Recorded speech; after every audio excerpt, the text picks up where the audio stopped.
இன்று ஜூன் 17 1858 ஆண்டு இதே நாள் ஆங்கிலேய படைகளுடன் போரிட்ட ஜான்சி ராணி போர்க்களத்திலேயே உயிரை நீத்து வரலாற்றில் இடம்பெற்றார். ஆங்கிலேயருக்கு எதிரான இந்திய கிளர்ச்சி வீரத்தில் ஆரம்பமாகியது.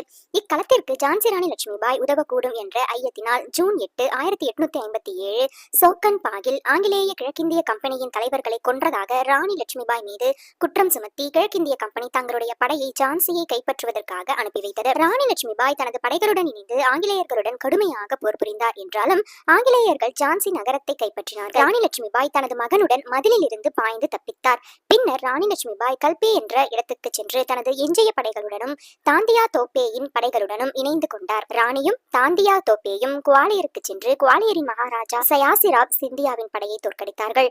அத்தோடு குவாலியரின் கோட்டையும் கைப்பற்றி கொண்டார்கள். அப்போது ஆங்கிலேயரின் படை குவாலியரை கைப்பற்ற முகாமிட்டது. உடனே மகாராணி லட்சுமிபாய் ஆங்கிலேயர்களை எதிர்த்து போர் புரிந்தார். ஆனாலும் இப்போது ராணி லட்சுமிபாய் வீர மரணம் உற்றார்.